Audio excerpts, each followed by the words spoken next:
रिजौदा में संगीतमय श्री राम कथा का 6वें दिन की कथा में राजा जनक ने बारात का भव्य स्वागत किया।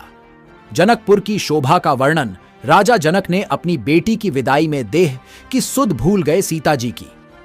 मैया ने चारों बेटियों को सुंदर शिक्षा प्रदान की और कहा, बेटी जानना समान, माता के समान अपनी सासू जी को मनना, पिता के समान अपने ससुर जी को जानना और बेटी अपनी कुल की मर्यादा को कभी नहीं भूलना। ऐसी सुंदर शिक्षा सभी माता अपनी अपनी बेटियों को दे तो आज हर घर स्वर्ग के समान सुंदर बन जाएगा।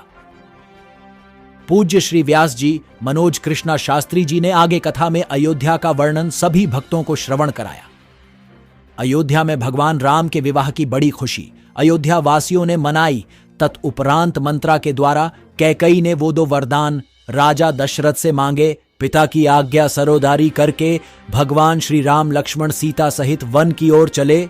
अयोध्यावासी भगवान के ब्राह में देह की सुध भूल गए और सभी ने नाच गाने के साथ श्री राम कथा का आनंद उठाया और धर्म का लाभ उठाया।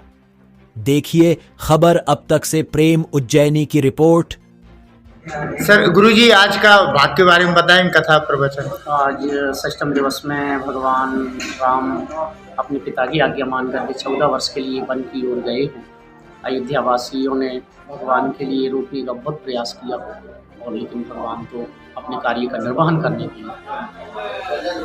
सर, इस धर्म प्रेमी बंधु के लिए कुछ कहेंगे सर? आज इतना जो आपके मधुर संगीत से लोग भुभुवित हो उठते हैं एक तरीके से, तो उनके लिए क्या देना चाहेंगे, क्या कहना चाहेंगे संदेश? और भी ये जो कथाएं हैं सब हमारे शरीर के ऊपर ही है, हमारे जीवन की दर्पण है कथा, और जीवन दर्पण का हमें इसी तरह कथा को जीवन में अपनाएं और जीवन में अपनाने के बाद कथा को अपने हृदय में बिठाएं, अपने जीवन में भी कथा को लाएं, तभी कथा सुनना सार्थक। सर, जब आप गाते हैं, जब आप कथा वाचक पे बैठते हैं तो सब लोग इतने मतलब एकदम नाचने लगते हैं, एक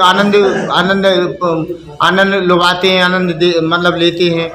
वहाँ हमारा कुछ नहीं होता, वो भगवान स्वयं नचाते हैं। भगवान स्वयं ठाकुर जी भक्ति में हृदय में विराजमान होकर भक्ति स्वरूप लोगों को नचाते हैं। हमारा इसमें कुछ नहीं है। जी सर, थैंक यू सर।